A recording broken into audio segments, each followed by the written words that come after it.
Hey everybody, you're listening to Life Below the Surface, presented by Carriage Kia, the podcast where we take you on a deeper dive into the lives of the animals at Georgia Aquarium and the people who care for them. Coming up on this episode. I had one of those surreal moments of there's a whale shark in my lap. And those were the first injections that I gave to the whale shark, just things to vitamins and things like that after its trip. How do you care for these animals? Well, they're fish, and we know how to care for fish really well. They are just a lot larger. I think one of the coolest things that we've done in the past, and we've done it a couple times now, is actually a C-section on a ray. In order to save the female ray's life, we needed to get the baby out. So, we did a C-section right there in our surgical suite. I'm Josh Blaylock. For the past 20 years, I've been in the zoological community. I was an animal care specialist for 15 of those years, caring for sea lions, dolphins, otters, walruses, birds, and a wide variety of different species. And now I'm very happy to be the senior manager of exhibits and projects here at Georgia Aquarium. In this podcast, I'm going to introduce you to some of my amazing coworkers and tell you some behind-the-scenes stories of how Georgia Aquarium works. This is Life Below the Surface, presented by Carriage Kia. Life Below the Surface is presented by Carriage Kia in Woodstock. Carriage is Georgia's leading Kia dealer and one of the top dealers in the entire nation. Service, community, and education are hallmarks of Carriage Kia in Woodstock. When it's time for you to lease or purchase your new vehicle, we hope you'll consider Carriage Kia in Woodstock. Check them out 24/7 at carriagekiawoodstock.com. Hello everyone, and welcome to Life Below the Surface, presented by Kia. Today we're going to take you on a deeper dive into the healthcare of the animals here at Georgia Aquarium and learn more about the awesome people who take care of them. So without further ado, I'm going to introduce you to our guest today. We have Dr. Tanya Klaus, who is the Vice President of Animal and Environmental Health and Nutrition. Did I get all that right? You got all that right. It's everything. Awesome. And Kristen Jetsky, who is our Animal Health Coordinator. Ladies, welcome to the podcast. Thank you. We're really happy to be here. Yeah, thank you. Very excited to have you guys here. And I thought before we kind of really dive in, I wanted to share just a quick anecdote of a pretty amazing experience when it comes to kind of animal care and animal health that the three of us got to experience now unbelievably about 5 years ago when we all were tasked with going down to ride out Hurricane Irma in Florida. Remember that trip? Oh, yeah. Yes, remember it well. I'll never forget, we were the only people on 75 South that was actually heading into Florida. It was nonstop traffic the other way, and we were the only people heading in that direction. And that was that one moment of, oh, we're doing something that's a little crazy here. But it was all for the care of the animals. We were going down to an oceanarium called Marineland to help care for the animals as Hurricane Irma was making landfall. And one thing that really impressed me about the two of you and basically what you guys do for a living was that while we were there, do you guys remember that beautiful pelican? Oh, yes. Yeah. Down on the bridge. Down on the bridge, yeah. Kristen, one of my favorite memories is of you actually cradling the pelican. Do you mind sharing that story real quick of how we got to care for just this wild pelican that wasn't even part of the animals that we were intending to go down and care for? Yeah, I think we, got a call from a local that was actually probably driving out and said, that they had seen this animal down on the bridge and asked if we could do anything. So we went and checked it out, scooped him up in a towel. Tanya gave him a quick overall exam, just made sure everything was all right. I believe he had an injured wing. He did. Yep. Yeah. Injured wing. And then we were actually able to be connected with a local wildlife rehabber that we were able to drop that pelican off with so that we could continue to do what we were doing, and he had a place to go for the hurricane and to recover. That's awesome. So we had dolphins to take care of, making sure the sharks and the turtles were okay. And then for the fact that you guys were able to take time out to go help this pelican, I'll never forget that. That was just a really cool moment and kind of that special little, that special moment from what was a pretty unbelievable experience. Irma was no joke. That was a Cat 3 hurricane, and we got to experience it quite a bit. Oh, yeah. For sure. Pretty crazy. So with kind of all of that being said, let's go back to the start here. And this question is kind of for both of you, but I'll start with you, Dr. Tanya. Where did your passion for animals really start? How does someone get to become the vice president of Animal and Environmental Health and Nutrition? Great question. I'm not even sure how I got here still, I think. But my passion for animals started when I was a little kid. I'm definitely one of those people that, I grew up in South Florida. First half of my childhood, I was either on a boat or on a horse, and had dogs, cats, birds, fish, you name it, all sorts of pets. I'm pretty sure I was about 6 years old when I told my parents I wanted to be an animal doctor, because I was just fascinated with the care that our veterinarians for our pets and my horses and stuff gave to the animals. And so I really just kept kind of on that path for a very long time. Like a lot of people, changed my mind briefly in high school, thought maybe I want to go into computers. That changed pretty quick into college. And then my track went back to animals. Kind of always thought I wanted to be a large animal veterinarian with horses and cattle and that sort of stuff. But then I really found my passion with aquatics and wildlife. And, some of the animals I work with are kind of big. So I still like to think of myself as a pretty large animal veterinarian, I was going to say, you're one of the very few people in this country, in this world, that can say that you care for the largest fish in the ocean. Absolutely. And when I was in vet school, that is not something that I ever thought I would say. So it's pretty cool to be able to say that. That's pretty awesome. And now, Kristen, basically the same question for you. How does someone get to become the animal health coordinator? Where did this all start for you? It's a very long and twisted path. But, I think like Tanya, as a kid, I grew up in Michigan, a little bit different, no ocean around me. But we grew up on the lakes, and I thought to myself, this would be really cool if these were oceans. And by the age of 8, I told my dad, I want to be scuba certified. I don't care what it takes. Like, that's what I want for my 16th birthday. So he made it happen. Him and I both got scuba dive certified, and we started traveling. We started diving all over the world. I've been to Thailand and Mexico, and I think that passion never left. When I went to college, I, studied marine biology, and then kind of took a turn and decided that I didn't just like hanging out with animals and training them, that I'd rather do the vet side of things. It was way more fascinating learning the medicine and that stuff. So that's how I kind of ended up here in a roundabout way. Very cool. Very cool. So, and Chris, and I'll let you start kind of this one here, talking about the medicine and all the animals here and all that. What does a day-to-day look like for you? Day to day is very different, right? Like, we never know what's going to happen. Sure, we have our scheduled things, our routine exams and appointments, but these are animals at the end of the day. And so every day is different. Every day we have different things popping up that, we get to experience and enjoy. We work with an amazing amount of different departments and teams that, make this place function on a day to day. And it's kind of amazing. It's awesome. And Dr. Tanya, same question for you. What does a day-to-day in the life look like for you? For me, Josh, it's changed over time for sure. I mean, I can echo what Kristen said, that for the animal health department in general, no day is typical. And that's a question we get all of the time. I've been here at Georgia Aquarium for about 17 and a half years now. And so early on, I was hands-on with the animals all the time, literally sometimes 24/7. Now I get to work with 3 different departments, as you mentioned at the start. And so I am doing a lot more people stuff and administrative type stuff. But just yesterday morning, I got to witness 2 amazing activities with animals, 2 different teams completely, but looking at 20 plus people coming together to make sure that we can orchestrate what we need to for animal health and animal care. So for me, I might get a call that, hey, I need you to come look at a dolphin, or we've got something going on with one of the whale sharks. I say to people now, oftentimes I don't get to do as much with the animals unless they're really big or really important or things like that. But same thing though, whether it's the people stuff or the animal stuff, no day is very typical. And that's okay. Yeah, that's very much okay. And you actually just touched on something which is kind of interesting for me, because when people hear that you work at Georgia Aquarium, of course, one of the big iconic kind of entities here in the building is, of course, the whale sharks. Mm-hmm. So I actually get asked all the time, how do you take care of a whale shark? I know that's a very open-ended question, and it's for either one of you, but they are kind of that. They're in the amazing flagship exhibit of Ocean Voyager, the largest indoor aquarium in the Western Hemisphere. They're big, impressive animals. And yeah, can one of you kind of take us through, like, how do you care for a whale shark? I'm going to take us back a number of years.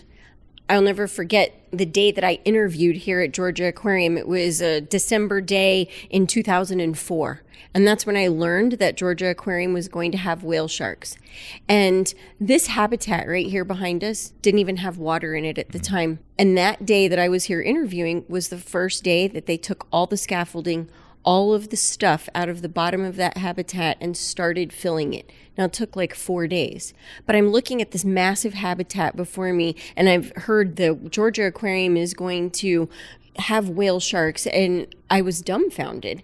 Now, of course, I didn't have the job yet, but I thought, man, that would be super cool. Well, fast forward to June or so of 2005, and I'm here and I'm working at Georgia Aquarium, and the first whale sharks arrive, and I remember I had to get down in the box with them.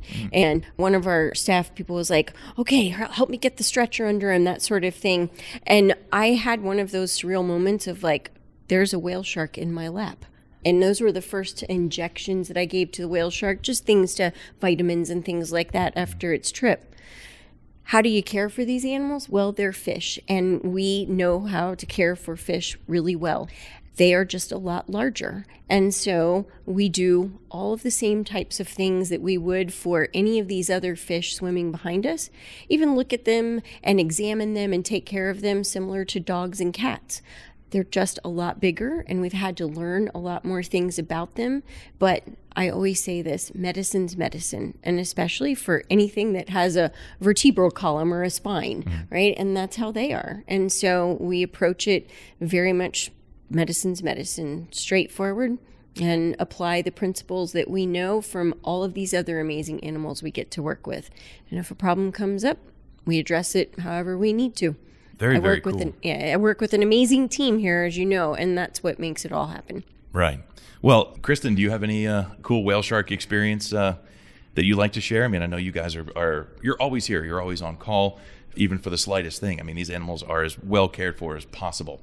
So over your time here, is there anything from the whale sharks or Ocean Voyager you'd like to share?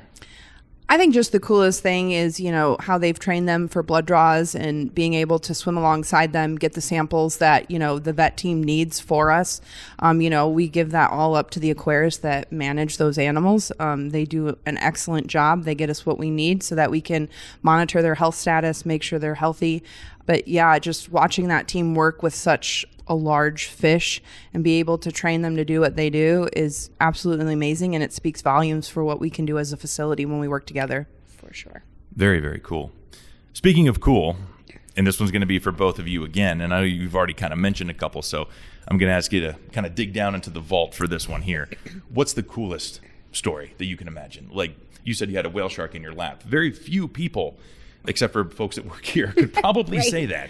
It's a really cool thing there. So, Dr. Tanya, what's one of the coolest stories, memories, something over your 17 years here that kind of just pops out that you think people would want to hear about?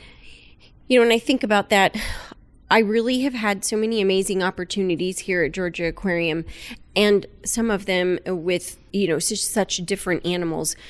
But I think some of the transport that I've been able to be a part of and watching the teamwork and the equipment and the logistics of those types of things are amazing. And so I've been on whale shark transports, manta ray transports, belugas, everybody, sea otters. Two that stand out for me, even I think just the complement of people and the things that we were doing, the transport of our manta ray Nandi from South Africa. That was something that no one else had done before, moving a manta ray that far. Certainly we did that kind of thing with whale sharks too, but it was a trip with a lot of unknowns, not sure how it was going to go on the other end. We were a little bit concerned about her in the midst of it. And of course, it all ended up okay. We'll probably see her swim behind us here in a few minutes. But it was very nerve-wracking. And it's the funniest thing because there is a picture that Jerry Harris and a few of our other colleagues here like to pick at me about, and they say I was napping, but I actually wasn't. It's a picture of me laying on top of the transport box in the airplane with a flashlight so I could look down on Nandi every little while. And I spent a very large portion of that 36+ hour trip laying on top of a whale shark or a manta ray box, watching her.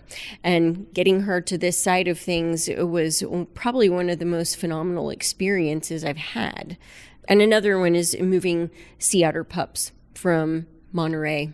I don't think anybody quite realizes just how loud those cute little guys are until you're in a small plane with them. But that was another one of those experiences where I was like, I'm flying on this private jet plane, moving these little cute fur balls to Georgia Aquarium so that they actually have an opportunity at life.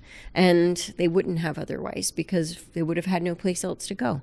Every day is a cool experience, to be honest, but those are some of the things that really stick out in my mind. And a lot of it is because of the chances we were giving those animals and the opportunities to work with so many other departments and people and facilities. That's very cool. Kristen, we're going to get to yours in just a second. There's one thing that you mentioned that I'm even curious about myself, and I'm sure our listeners are going to be. What was Nandi's story? South Africa to Atlanta, that's quite a bit of distance to travel there, as you know. Yep. And 36-hour flights, and you're mostly over ocean the entire time. Yep. Yeah. What is Nandi's story of how she came to be here?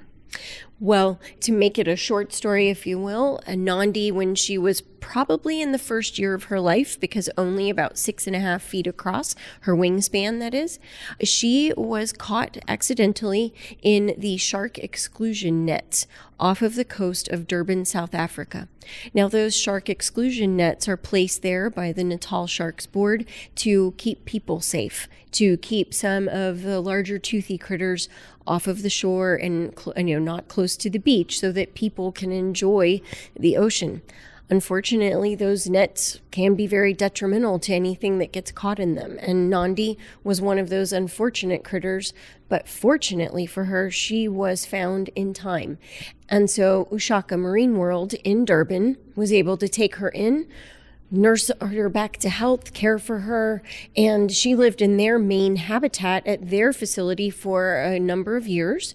But she was I think the best way to describe it is somewhat habituated. So she is very in tune to people, very aware of her surroundings. And because she had come into the human care situation so young, there was a great deal of concern that if she were to be released right off of that coast of South Africa again, that she might end up in those nets, might get hooked accidentally by a fisherman or something, or travel north to other countries up the coast of Africa that would consume her as a food item.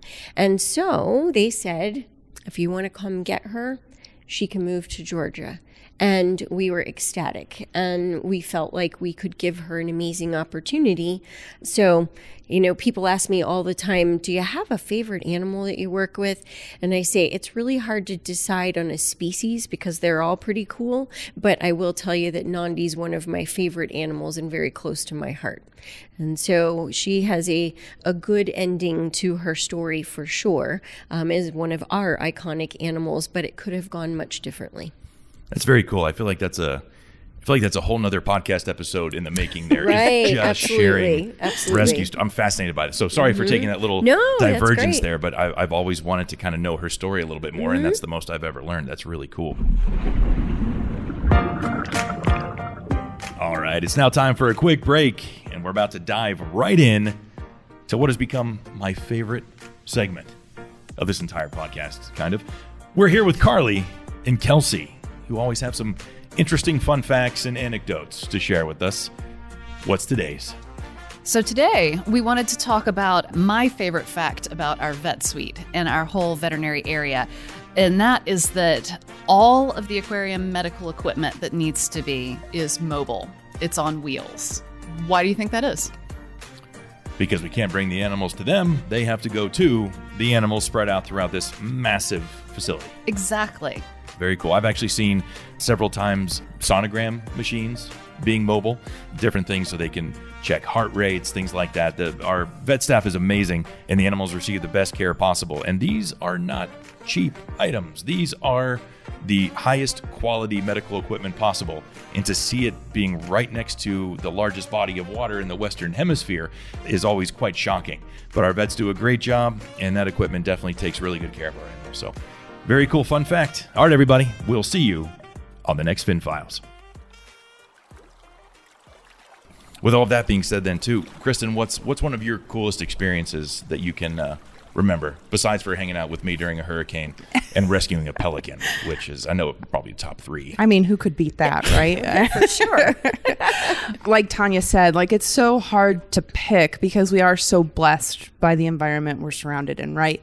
I think for me, it is a lot like Tanya. You know, the first time we did a manta exam and we're sitting in a stretcher and I got a manta on my lap.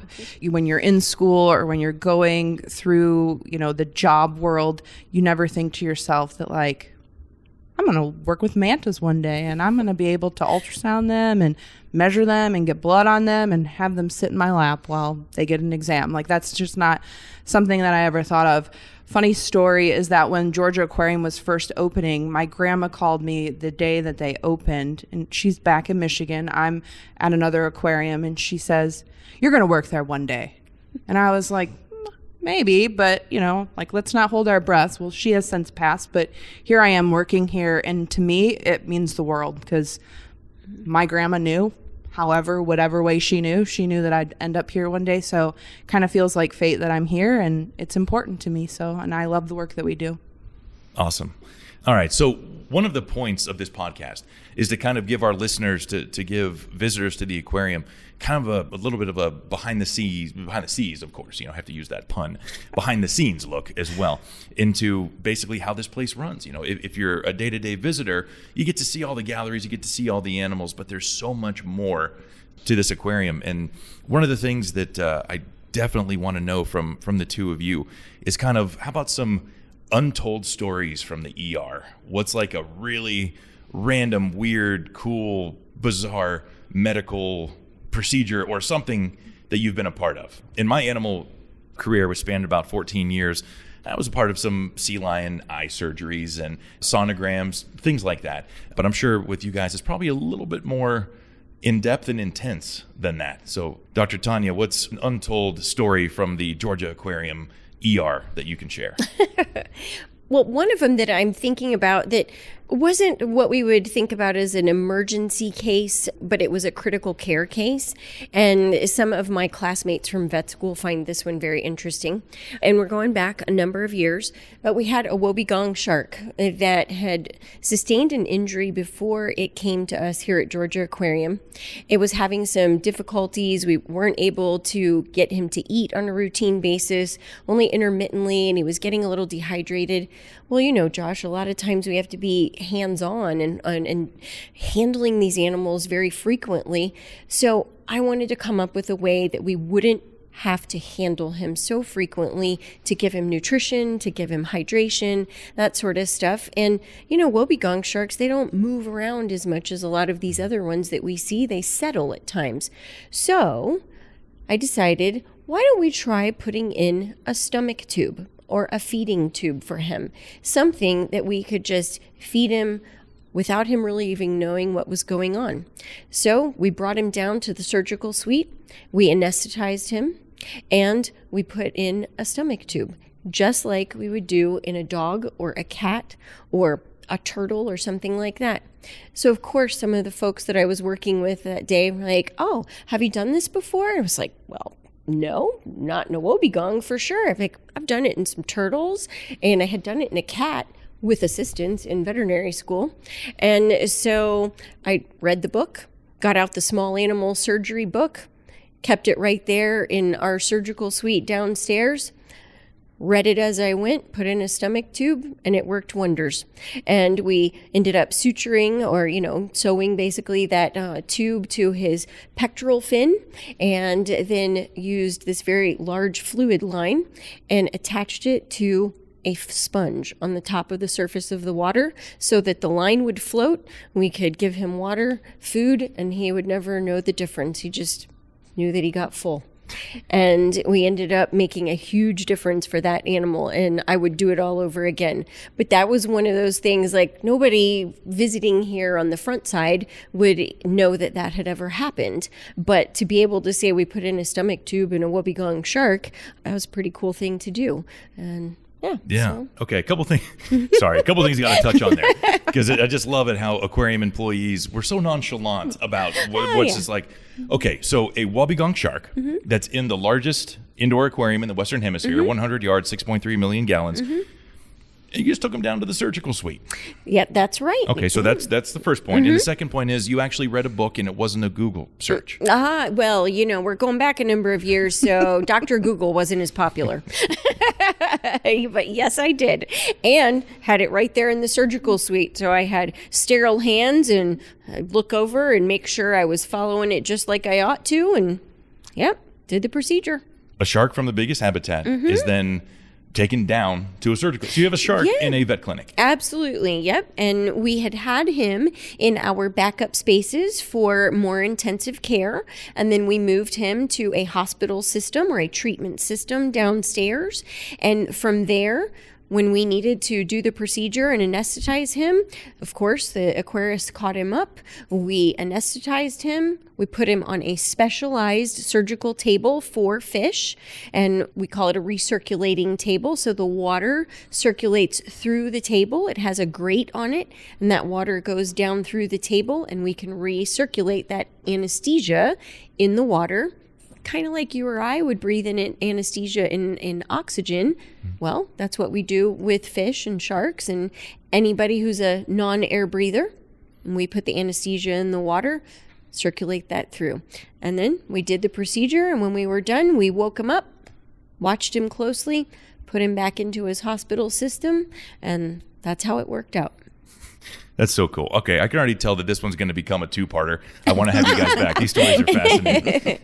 Okay, Kristen, it's your turn now. What's probably an untold story from the ER or a weird procedure or something that you've been a part of that just kind of sticks out in your brain? I think one of the coolest things that we've done in the past, and we've done it a couple times now, is actually a C-section on a ray.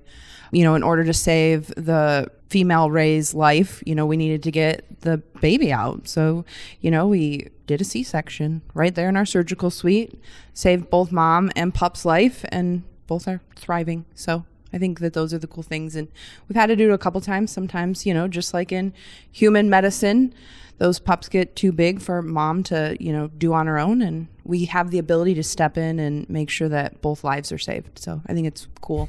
And I don't think many people can say that they've done that. So yeah, a wobbegong shark in a vet clinic and a C-section on a ray. Yeah. Yes, very few people. You're right. Very few people can actually say that. I've never even heard that before. I think that's absolutely incredible. So, all right, guys, one last question kind of here. Just in talking to you both, you can tell how passionate you are about what you do. So there's a lot of other passionate folks out there, especially youngsters, that are looking for what they potentially would want to do career-wise, that love animals and things like that. Because not only does the work you guys do help our animals here, but it also has repercussions that span around the world with, wild populations, things like that. As you said, medicine is medicine, and the more we learn, the more that can be shared in that community, and the more can be benefited to kind of the animals out there, which is very attractive to some folks. I mean, that's an awesome kind of career. So what would be your best advice to a potential vice president of animal health and nutrition? What would be your best advice to, kind of the next generation of what you guys do? Just for either one of you, go for it.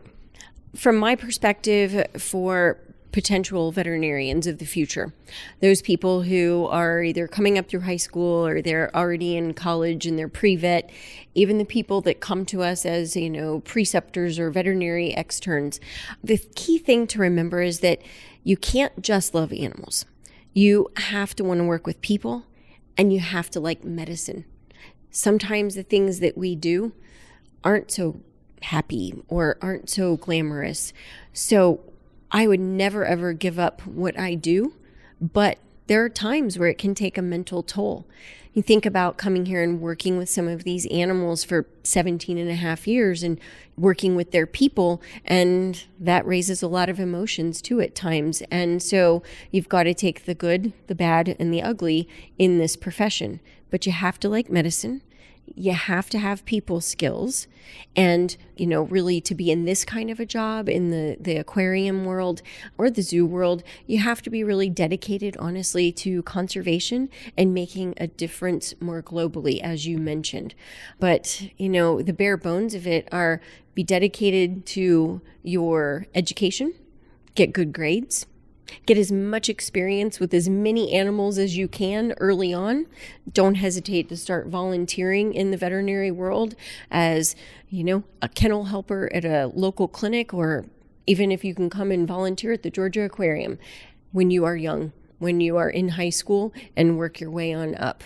Because you don't want to go through all of the years of education to be a veterinary technician, or now as some call it, a veterinary nurse, or a veterinarian, and find out that it wasn't really what your passion was for, or that it was maybe too hard emotionally or physically to deal with. Gotcha. Very cool. All right, Kristen, what is your advice to future animal health coordinators out there? Yeah, I think, one of the things that I have lived by is do what you love what you do. And I think that has driven me to where I am today. It wasn't a straight line to get here. I think that somewhere down the line, I got a little disconnected, but I didn't give up. I still found a way to get back to what I loved. And I think that if you can do that, like Tanya said, volunteering and figuring out what exactly it is that you love, because when you first get into whatever field you get into, you may realize that, hey, I'm a little going in the wrong direction here, and I need to take, a U-turn and figure that out. So I think not giving up and just making sure that what you're actually doing is where your passion lies. Amazing. Ladies, thank you so much for joining us. I definitely know we're going to have you guys back. I know there's so many more stories that need to be told. I'm fascinated. So we're definitely going to have you guys back. Thank you so much for joining us today. Hope you had a good time. Oh, absolutely. It's always good to talk to you. Thank you for having us. Awesome. All right, guys. Thank you all for tuning in. And Dr. Tanya and Kristen, again, thank you so much for joining us. And thank all of you for tuning in. Next week, we'll mark our final episode for this season. Unreal. And trust me, you won't want to miss it. We are talking with some folks who have some of the coolest jobs at the aquarium and take the deep dive a little too seriously. Until next time. Life Below the Surface is presented by Carriage Kia in Woodstock. Carriage is the official car dealership of Georgia Aquarium and Georgia's leading Kia dealer. Service, community, and education are hallmarks of Carriage Kia in Woodstock. When it's time for you to lease or purchase your new vehicle, we hope you'll consider Carriage Kia in Woodstock. Check them out 24/7 at carriagekiawoodstock.com. If you're hearing this message, you've listened to the entire episode, and for that, we thank you. We hope you enjoy this episode of Life Below the Surface. If you did, please leave us a review and share this episode with your friends. Also, please tell us which topics you would like us to cover in future episodes. Send us a message in the comments or on any of Georgia Aquarium's social media channels. I'll see you in the next episode.